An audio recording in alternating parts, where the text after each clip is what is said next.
उत्तर प्रदेश के सर्वोदय विद्यालयों में टीजीटी और पीजीटी भर्तियों का नोटिफिकेशन जारी हुआ है, जिसके लिए यहाँ पर देखिए 6 जून 2025 से ऑनलाइन आवेदन प्रारंभ हो चुके हैं। आवेदन करने की अंतिम डेट 16 जून 2025 है। इसका मैंने डिटेल्ड वीडियो कल बना दिया था कि इसमें कौन कौन से लोग आवेदन कर सकते हैं, कितना वेतनमान मिलेगा, एलिजिबिलिटी क्राइटेरिया क्या है। अगर आप वो वीडियो नहीं देखें तो डिस्क्रिप्शन बॉक्स में लिंक दे रहा हूँ, पिन कमेंट में भी लिंक पिन कर दे रहा हूँ, तो वहाँ से आप देख लीजिए। इस वीडियो में आपको फॉर्म कैसे भरना है इसके बारे में कंप्लीट जानकारी दे रहा हूँ, ठीक है। तो वीडियो को आप लोग पूरा देखिएगा। यहाँ पर देखिए, ये जो भर्ती है अंशकालीन भर्ती है, कॉन्ट्रैक्ट बेसिस पर भर्ती है। लेकिन होता है यहाँ पर ये दोस्तों कि एक बार जो यहाँ पर लग जाता है उसको निकाला जल्दी से नहीं जाता है, उसको हर साल रिन्यूअल कर दिया जाता है, ठीक है। बहुत सारे ऐसे टीचर मैं देख रहा हूँ जो कि 2008 से विद्यालयों में वर्किंग हैं और अभी भी काम कर रहे हैं। तो अच्छी भर्ती है, पूरी तरीके से सरकारी विद्यालय ये होते हैं, ठीक है। इनका पहले नाम होता था, आप सब लोग जानते होंगे, आश्रम पद्धति विद्यालय, लेकिन इनका नाम फिलहाल बदल दिया गया है, जयप्रकाश नारायण सर्वोदय विद्यालय कर दिया गया है, ठीक है। तो इन पदों पर भर्तियां यहाँ पर आई हुई हैं और इसके लिए यहाँ पर मैं आपको वेतन बता दे रहा हूँ। वेतन यहाँ पर देखिए, प्रवक्ता को मिलेगा 35,000 रुपये और सहायक अध्यापक को मिलेगा 30,000 रुपये। तो वेतन अच्छा खासा है। अगर आप इसमें इच्छुक हैं तो आवेदन कर सकते हैं। मैं आपको ये कहूँगा, अगर आप उत्तर प्रदेश के निवासी और शिक्षक भर्तियों की तैयारी कर रहे हैं तो ये फॉर्म ज़रूर भर दीजिएगा, क्योंकि यहाँ पर आपकी तैयारी भी होती रहेगी। जो आपकी तैयारी है वही सारा कोर्स आपको पढ़ाना भी है बच्चों को, तो तैयारी भी हो जाएगी, रिवीजन भी हो जाएगा और आपका फ्लो भी बन जाएगा, ठीक है। तो आपके लिए काफ़ी बेनिफिट यहाँ से हो सकता है, साथ में पॉकेट खर्च तो मिलेगा ही मिलेगा, ठीक है। बाकी आप अपना खुद डिसाइड कर लीजिए, मैं कोई ज़बरदस्ती नहीं कर रहा हूँ आपके ऊपर कि फॉर्म भरना ही है। फ़ीस एक भी नहीं लग रही है, कोई फ़ीस नहीं देना है, नो फ़ी, ठीक है। और इसी तरीके से कोई एग्ज़ाम भी नहीं होना है, ठीक है, नो एग्ज़ाम। ये भर्ती प्योर जो है एक तरीके से एकेडमिक के बेसिस पर और इंटरव्यू के बेसिस पर हो रही है। यहाँ पर मैं आपको दिखा दे रहा हूँ, देखिए 80 नंबर का यहाँ पर आपका एकेडमिक रहेगा, मात्र 20 नंबर का आपका इंटरव्यू होगा। तो अगर आपका एकेडमिक स्ट्रॉन्ग है तो यहाँ पर आपका सिलेक्शन होने के चांसेस रहेंगे। इंटरव्यू के मार्क्स का बहुत ज़्यादा फ़र्क नहीं पड़ेगा। बहुत से लोग कह रहे थे भर्ती पूरी तरीके से भ्रष्टाचार से घिरी होगी, तो यहाँ पर देखिए एकेडमिक का वेटेज ज़्यादा है, इंटरव्यू का मात्र 20% वेटेज है। उतना ज़्यादा इम्पैक्ट नहीं आएगा अगर आपका एकेडमिक स्ट्रॉन्ग है तो आप इसमें जो है कंप्लीट मैं वीडियो बना रहा हूँ कैसे फॉर्म भरना, क्योंकि काफ़ी सारे लोगों को दिक्कत आ रही है। तो आप स्टेप बाय स्टेप प्रोसेस को फॉलो करते जाइए और यहाँ पर जो है आप फॉर्म भर सकते हैं। तो यहाँ पर देखिए, आवेदन फॉर्म भरने के लिए वेबसाइट दी गई है ats.upsdc.gov.in। तो इसी वेबसाइट पर चलते हैं। यहाँ पर देखिए, हमने वेबसाइट ओपन कर ली हुई आपके सामने, ats.upsdc.gov.in। समाज कल्याण विभाग के अंतर्गत ये विद्यालय चलाए जाते हैं। इनका नाम पहले राजकीय आश्रम पद्धति विद्यालय था, जो कि आप स्क्रीन पर देख ही रहे हैं। अब यहाँ पर देखिए, ये इसका होम पेज है। मैं आपको ये कहूँगा कि फॉर्म भरने से पहले आप एक बार नज़र डाल दीजिए कि इनके विद्यालय कहाँ कहाँ पर हैं। आपके जनपद में विद्यालय है या नहीं है। पता चला आपके जनपद में विद्यालय है ही नहीं तो फिर दूसरे जनपद से आपको आवेदन करना होगा। तो यहाँ पर देखिए लिंक दिया गया हमारे विद्यालय, यहाँ पर क्लिक करेंगे तो आपके सामने लिस्ट खुल जाएगी। देखिए, सबसे पहले यहाँ पर आपको मंडल देखना है, मंडल के बाद आपका यहाँ पर जनपद खुलेगा, फिर विद्यालय के नाम आएंगे, फिर बालक बालिका किस वर्ग का विद्यालय और किस बोर्ड से संबद्ध है वो यहाँ पर डिटेल आपको मिलेगी। जैसे मान लीजिए आप लखनऊ में रहते हैं तो यहाँ पर आपका सबसे पहले मंडल ढूंढना पड़ेगा, ठीक है। मंडल यहाँ पर देखेंगे तो आपको दिखेगा, मैं आपको निकाल दे रहा हूँ धीरे धीरे करके, ठीक है। तो ये देखिए लखनऊ मंडल है, यहाँ पर हम लोग आ चुके हैं। अब लखनऊ मंडल देखिए 67 नंबर से शुरू है और यहाँ नीचे तक है। तो लखनऊ मंडल में लखनऊ जिला की वैकेंसी देख रही है, तो यहाँ पर देखिए ये दो लखनऊ मंडल में लखनऊ ज़िले में केवल 2 विद्यालय हैं। पहला विद्यालय राजकीय आश्रम पद्धति बालिका विद्यालय मोहान रोड लखनऊ, ये बालिका विद्यालय है। दूसरा है यहाँ पर देखिए ये है मोहान रोड में, ये CBSE बोर्ड से संबद्ध विद्यालय है। तो तो केवल 2 विद्यालय यहाँ, बाकी डिटेल देखना चाहते हो यहाँ पर पूरा देखे में क्लिक करके विद्यालय की पूरी डिटेल आप लोग देख सकते हैं कौन कौन से यहाँ पर टीचर पहले से नियुक्त हैं। इसी प्रकार बाकी जिलों का देखना चाहे, रायबरेली का देखना चाहे तो देखिए रायबरेली में कई विद्यालय, 3 विद्यालय दिखाई दे रहे हैं यहाँ पर, ठीक है। सीतापुर में देखिए 3 विद्यालय हैं। इस तरीके से आप लोग यहाँ पर पहले विद्यालय की लिस्ट देख लीजिए। अब जब आप लिस्ट देख लेंगे तो फिर से आप होम पेज पे चले जाइए। होम पेज में जाने के बाद यहाँ पर राइट साइड में देखिए सूचना पट्ट लिखा हुआ है, ये देखिए यहाँ पर, और यहाँ पर ब्लू कलर से स्क्रॉल हो रहा है, देखिए यहाँ पर आपको क्लिक कर देना है। आपके सामने ये वेबसाइट खुल करके आ जाएगी। समाज कल्याण विभाग उत्तर प्रदेश लखनऊ द्वारा संचालित राजकीय आश्रम पद्धति विद्यालयों में टीजीटी पीजीटी के लिए ऑनलाइन आवेदन प्रणाली। अब अगर यहाँ पर कुछ डाउट है, आपको दिशा निर्देश देखना है आपको, तो यहाँ पर देखिए दिशा निर्देश यहाँ से डाउनलोड कर सकते हैं। ये दिशा निर्देश दिए गए हैं। आवेदन करने के लिए यहाँ पर लिंक दिया गया, यहाँ से आवेदन कर सकते हैं। आवेदन करने के बाद अपने फॉर्म की स्थिति जाने यहाँ से क्लिक कर लेंगे। अब भविष्य में जब भी कभी आपको इंटरव्यू की लिस्ट आएगी तो उसकी सूची यहाँ से आपको मिल जाएगी। तो फिलहाल आवेदन करें पे हम लोग चलते हैं। यहाँ पर क्लिक कर दिया मैंने। यहाँ पर देखिए लिखा हुआ अंग्रेजी में ही पूरा फॉर्म भरे हैं आप लोग, ठीक है। सबसे पहले यहाँ पर नाम आपको डालना है, जो भी आपकी हाई स्कूल की मार्कशीट है उसके अनुसार यहाँ पर आपको नाम भरना होगा, ठीक है। तो मैं नाम यहाँ पर डेमो के लिए डाल दे रहा हूँ XYZ, ठीक है। मैं फॉर्म भर चुका हूँ, सिर्फ आपको भरना बता रहा हूँ। इसके बाद पुरुष महिला का चयन करेंगे। यहाँ पर इस तरीके से देखिए नाम हो गया, पुरुष महिला हो गया। अब मंडल चुनना है। मंडल में सपोज करो यहाँ पर ले लेता हूँ लखनऊ मंडल, तो लखनऊ मंडल हो गया।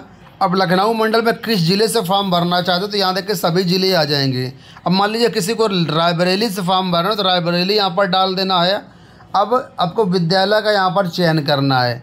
तो विद्यालय में देखिए यहाँ पर जो जो विद्यालय रायबरेली में है तो यहाँ पर दिखाएगा, 2 विद्यालय यहाँ पर दिखाई दे रहा है। तो यहाँ पर 2 विद्यालय आप यहाँ पर इस तरीके से सेलेक्ट करेंगे, मतलब एक ही विद्यालय सेलेक्ट होगा एक बार में, लेकिन आप एक ज़िले से 2 विद्यालयों के लिए फॉर्म भर सकते हैं, ठीक है।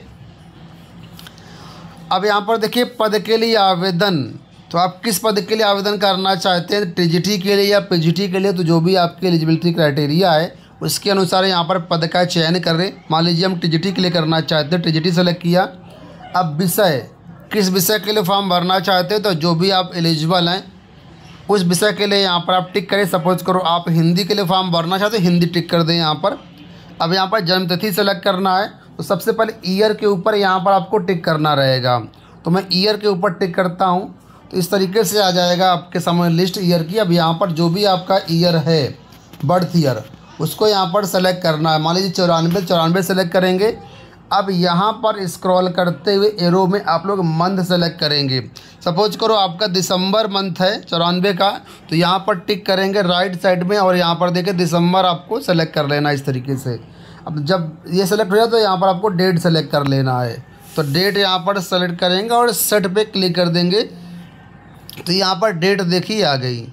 आयु ऑटोमेटिक आ जाएगी। श्रेणी, अब जो भी कैटेगरी है कैटेगरी का यहाँ पर आप चयन करें। इसके बाद पिता या पति का नाम यहाँ पर डालें। शिक्षण अनुभव, अगर आपको शिक्षण अनुभव है तो यहाँ पर आपको चुनना है। सबसे पहले तो अगर कोई शिक्षण अनुभव नहीं हो तो यहाँ पर आपका कोई अनुभव नहीं वाले कॉलम पे टिक कर देंगे, ठीक है। अगर आपने कोई अनुभव लिया हुआ है और रेजिडेंशियल स्कूल में अनुभव, तो आप इस वाले कॉलम पे टिक करेंगे। अगर आपको रेजिडेंशियल नहीं, नॉर्मल जो स्कूल होते हैं बिना आवासीय वाले, उनका अनुभव, तो यहाँ पे आप टिक करेंगे। लेकिन अनुभव प्रमाण पत्र आपको लगाना पड़ेगा। और अनुभव प्रमाण पत्र कहाँ से लगेगा, जिस भी विद्यालय में आपने शिक्षण कार्य किया उस विद्यालय में जाकर के एक अनुभव प्रमाण पत्र बनवा सकते हैं कि आपका नाम ये है, आपके पिता का नाम ये है, और हमारे विद्यालय में इस तारीख से इस तारीख तक इतने वर्षों तक पढ़ाया हुआ है, ठीक है। बस इतना वहाँ के प्रिंसिपल से आप वेरीफाई करवा लीजिए, उसको यहाँ पर आप अपलोड कर सकते हैं। अनुभव नहीं है तो यहाँ पर हम अनुभव अगर आप मतलब सेलेक्ट कर देंगे तो यहाँ पर पूछेगा कितने साल का अनुभव आपके पास है। जितने साल का अनुभव हो वो यहाँ पर टिक कर देंगे। अनुभव नहीं है तो यहाँ पर लिख देंगे कोई अनुभव नहीं, तो वो ऑप्शन हट जाएगा। यहाँ पर मोबाइल नंबर डालना है, यहाँ पर आपको ईमेल आईडी अपनी डालना है। अब नीचे देखिए दिया गया है पत्राचार का पता। तो अगर आपका पत्राचार का पता और रेजिडेंशियल एड्रेस जो परमानेंट एड्रेस अलग अलग है तो तो यहाँ पर पहले पत्राचार के पता डालना पड़ेगा, इसके बाद नीचे यहाँ पर स्थायी पता डालना पड़ेगा। लेकिन अगर आपका दोनों पता सेम है तो यहाँ पर सबसे पहले आप यहाँ पर जनपद चुनेंगे, जनपद के बाद अपनी तहसील चुनेंगे, तहसील के बाद यहाँ पर फिर अपना पूरा पता टाइप करेंगे कि ग्राम ये है, पोस्ट ये है। इस तरीके से अगर आप शहर में रहते हो तो मकान नंबर, ब्लॉक और जो भी आपका एरिया लगता है वो पूरा यहाँ पर टाइप करेंगे। इसके बाद पिन कोड यहाँ पर आपको नीचे टाइप करना है। पिन कोड टाइप करने के बाद फिर यहाँ पर थाना दर्ज करेंगे, टाइप करेंगे, ठीक है। इसके बाद अगर आपका दोनों पता सेम है तो यहाँ पर टिक कर देंगे, तो ये वाला नीचे जो ऑप्शन दिया गया है ये हट जाएगा। मैं जैसे आपको टिक करके दिखाता हूँ, यहाँ देखिए हट गया। अब यहाँ पर आपको अपनी शैक्षिक योग्यता का विवरण टाइप करना है। सबसे पहले हाई स्कूल का पूर्णांक यहाँ डालना है। हाई स्कूल का पूर्णांक सपोज करो 600 है तो 600 भरेंगे यहाँ पर। मैं आपको भर के दिखा देता हूँ। मान लीजिए हाई स्कूल में पूर्णांक जो है आपका 600 का था तो 600 डालेंगे। नंबर मान लीजिए आए थे 500 तो नाम 500 नंबर डाल देंगे। प्राप्तांक प्रतिशत ऑटोमेटिक कैलकुलेट कर लेगा। इसी तरीके से यहाँ पर इंटरमीडिएट का आपको भरना है, पूर्णांक और प्राप्तांक, और यहाँ पर परसेंटेज ऑटोमेटिक आ जाएगा। फिर इसके बाद यहाँ पर चयन करेंगे ग्रेजुएशन आपने क्या किया, बीए, बीएससी, बीकॉम जो भी आपने किया हुआ है, ठीक है। सपोज कर आपने बीए किया तो बीए टिक करेंगे और यहाँ पर पूर्णांक फाइनल ईयर का पूर्णांक और मतलब टोटल जो होता है यहाँ पर प्राप्तांक परसेंटेज ऑटोमेटिक आ जाएगा। अब आपने अगर पीजी किया हुआ तो पीजी यहाँ पे आप डालें, एमए किया है, एमएससी किया है तो एमए किया हुआ तो एमए के पूर्णांक और प्राप्तांक डालेंगे। अब लास्ट में यहाँ पर प्रशिक्षण में क्या किया, बीएड किया हुआ है, बीपीएड किया हुआ, डीपीएड किया हुआ, जो भी आपने किया, बीएड किया हुआ तो यहाँ पर बीएड का पूरा डिटेल भरेंगे, ठीक है। अब इसके साथ ही आपने टेट क्वालिफाई किया या सीटेट क्वालिफाई किया तो अगर आपके पास यूपी टेट है तो नीचे वाला बॉक्स टिक करेंगे, सीटेट है तो ऊपर वाला बॉक्स टिक करेंगे। अब अगर आप रिटायर्ड कर्मचारी हो तो यहाँ पर हाँ करेंगे, रिटायर्ड कर्मचारी नहीं है तो यहाँ पर ना करेंगे। अब यहाँ पर आपको अपने सारे डॉक्यूमेंट्स अपलोड करना है। अपलोड जो भी डॉक्यूमेंट्स करेंगे ध्यान रखना, फ़ोटो अगर अपलोड कर रहे हैं तो 100 KB से ज़्यादा उसका साइज़ नहीं होना चाहिए। अगर आप PDF अपलोड कर रहे हैं तो यहाँ पर PDF का साइज़ 1 MB से ज़्यादा नहीं होना चाहिए। अगर ज़्यादा होता है तो उसको आप रिसाइज कर सकते हैं। तो यहाँ पर आपको फ़ोटो अपलोड करना है, यहाँ पर अपना साइन अपलोड करना है, जाति प्रमाण पत्र की फ़ोटो आपको यहाँ पर अपलोड करना है। ध्यान रखना PDF अपलोड होगी यहाँ पर, तो जाति प्रमाण पत्र का PDF बना लेना, उसको यहाँ पर अपलोड करेंगे। इसके बाद अनुभव प्रमाण पत्र यहाँ पर अपलोड करना है। यहाँ पर यह ध्यान देखिए, अनुभव प्रमाण पत्र की PDF आपको अपलोड करना है और 1 MB से साइज़ ज़्यादा नहीं होना चाहिए। अब यहाँ पर समस्या दोस्तों ये आ रही है कि जब आप यहाँ पर ऊपर देखिए सेलेक्ट किया है कि हमारे पास कोई अनुभव नहीं है यहाँ पर, ठीक है। अभी ऑप्शन देखो आपको आया था कोई अनुभव नहीं है, लेकिन ये लोग ज़बरदस्ती आपसे अनुभव प्रमाण पत्र यहाँ पर अपलोड कराएंगे। बिना अनुभव प्रमाण पत्र अपलोड करे फॉर्म सबमिट नहीं होगा। तो मैं यहाँ पर आपको सजेशन ये दे रहा हूँ कि आप एक A4 साइज के पेपर में अपने मन से एक डिक्लेरेशन दे दीजिए, एक प्रमाण पत्र टाइप लिख दीजिए कि मेरा नाम ये है, ठीक है, और मेरे पिता का नाम ये है, मेरे पास किसी भी स्कूल में शिक्षण कार्य करने का कोई अनुभव नहीं है। एक अपना प्रमाण पत्र टाइप लिख दीजिए और उसकी स्कैन करके फ़ोटो यहाँ पर अपलोड कर दीजिए, क्योंकि इसको अपलोड करना ये लोग कंपलसरी किए हैं, जबकि कंपलसरी नहीं होना चाहिए। जो लोग अनुभव प्रमाण पत्र जिनके पास है उनके लिए कंपलसरी होना चाहिए। तो आप इसको जो है अपलोड कर देना जैसा मैंने बताया।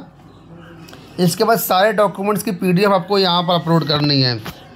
जो डॉक्यूमेंट्स यहाँ पर आपने मेंशन किया है 1 से 5 सीरियल में, ठीक है। यहाँ पर देखिए ये वाला 1 2 3 4 5 high school, inter, BA, BSc, BEd 5 document आपने यहाँ पर दिखाया। तो उन पाँचों की जो मार्कशीट है उनके स्कैन कर लीजिए और सिंगल PDF में इसको 5 MB की मैक्सिमम फाइल साइज होगी और यहाँ पर आपको इसको अपलोड करना है। इसके बाद यहाँ पर टिक करना है और यहाँ पर सुरक्षित करें लिखा हुआ है, यहाँ से आप सुरक्षित कर देंगे, आपका फॉर्म सबमिट कर दिया जाएगा, सबमिट हो जाएगा।